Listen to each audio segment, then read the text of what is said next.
ఇప్పుడు గెలిచిన నెల రోజులకు ఆ స్కీమ్ ఈ స్కీమ్ అన్నారు. ఏ స్కీమ్ రిలీజ్ అయింది? ఇప్పుడే మీరే నెలగాలేదంటారు. నెలగాలే అన్ని పార్లమెంట్ ఎలక్షన్ గురించి మాట్లాడితే పార్లమెంట్ ఎలక్షన్ కంటే ముందు ఎన్ని స్కీములు రిలీజ్ చేస్తారు, ఎంతమందికి లబ్ధిదారులు అవుతారు, ఏ విధంగా ఓటేస్తాం? 3 నెలల్లోపు 6 గ్యారంటీలు పథకాలు మేము అప్పటిలోపు అమలు అవుతాయి, అప్పటిలోపు పార్లమెంట్ ఎలక్షన్లు వస్తాయి అంటున్నారు. సార్ నేను దీనికి కూడా ఒక విషయం చెప్తా.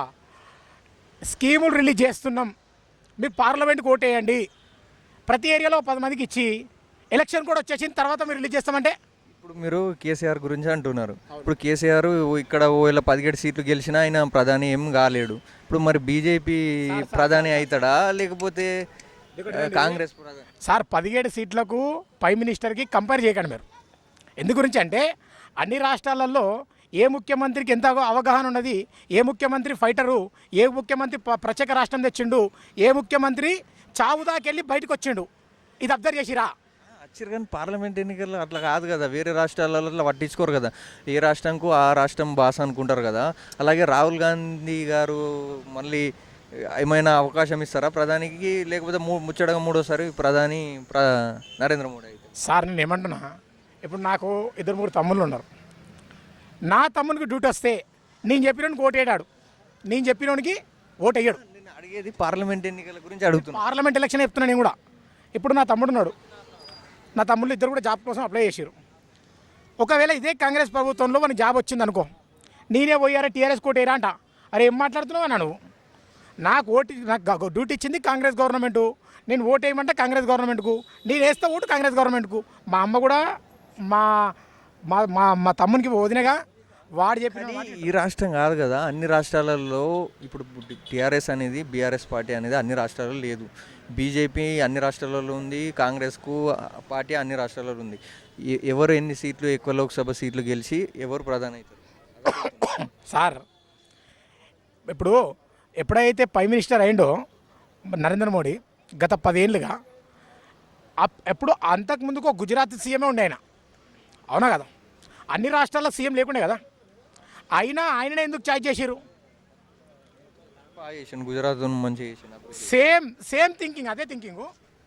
తెలంగాణ ప్రత్యేక రాష్ట్రంలో ఏకైక ముఖ్యమంత్రి అదే కల్వకుంట్ల చంద్రశేఖర్ రావు బాగా చేసిండు. కేసీఆర్ కతే బొత్ అచ్చాకరే కతే అని. కానీ అది బీజేపీ నేషనల్ పార్టీ అని నరేంద్ర మోడీకి ఇచ్చారు, కానీ ఇది నేషనల్ పార్టీ కాదు. ఇక్కడనే ప్రాంతీయంగానే గెలవలేరు వీళ్ళు. అన్ని రాష్ట్రాలలో మళ్ళీ అన్ని రాష్ట్రాలలో పోటీ చేయడానికి అవకాశం చూపెడతలేరు, ఇంట్రెస్ట్ చూపెడతారు. ఓన్లీ మహారాష్ట్రలోనే చూపెడుతుండు కేసీఆర్, ఇంట్రెస్ట్ చూపెడుతుండు.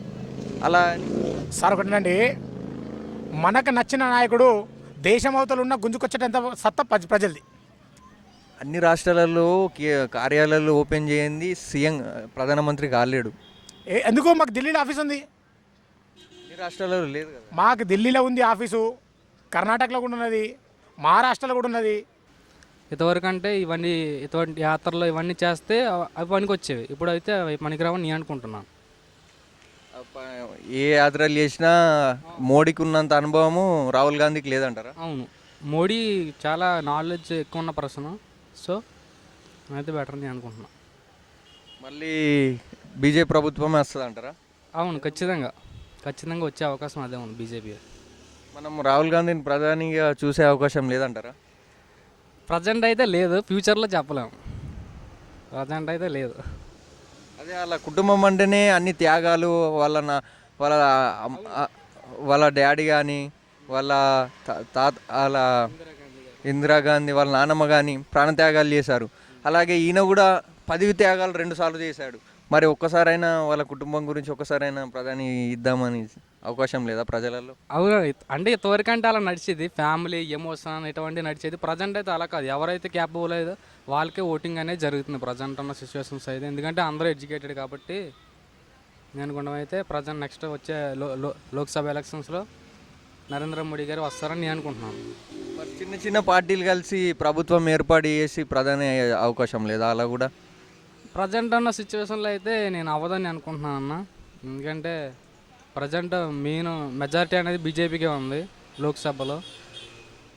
దాన్ని బట్టి మనం ఖచ్చితంగా మూడేస్తారని అనుకోవచ్చు. మమతా బెనర్జీ ఇలాంటి లాలూ ప్రసాద్ యాదవ్, నితీష్ కుమార్, అలాగే కేసీఆర్, జగన్ ఇలాంటి స్టాలిన్ కలిసి ఇలా కూటమి ఏర్పడి వాళ్ళ నుంచి ఎవరినో ఒకరిని క్యాండిడేట్ ప్రధాని అయ్యే అవకాశం లేదా? లేదు, ఇంకా ప్రజెంట్ అయితే ఇంకా ఏర్పడలేదు కదా కూటమి అనేది. ఆ కూటమి ఏర్పడడం అన్నీ చాలా పెద్ద పని, చాలా ప్రాసెస్ ఉంది. అది అది అయ్యే అవకాశం ఇప్పుడప్పుడే అయితే జరిగే అవకాశం లేదు. మరి ఇక్కడ తెలంగాణలో బీజేపీకి ఎక్కువ సీట్లు రాలేవు, ఎక్కువ అసెంబ్లీ సీట్లు రాలేవు, అలాగే ఎంపీ సీట్లు గెలుస్తుందని నమ్మకం ఎలా ఉంది? మరి అది కాకపోతే నార్త్ ఇండియా మొత్తం బీజేపీ ఉంది కదా. సౌత్ ఇండియా రాకున్నా సరే కానీ నార్త్ ఇండియా వస్తే సరిపోతుంది, ప్రధాని అవుతాడు అని కాదు, మెజారిటీ లోక్సభ సీట్స్ ఎవరికి వస్తే వాళ్ళు అవుతారు. మెజారిటీ బీజేపీకే ఉండే అవకాశం ఉంది ఫ్యూచర్లో కూడా. ప్రజెంట్ అయితే అంత క్యాపబుల్గా ఎవరు లేరు, అపోజిషన్ లీడర్ ఎవరు కనబడట్లేదు.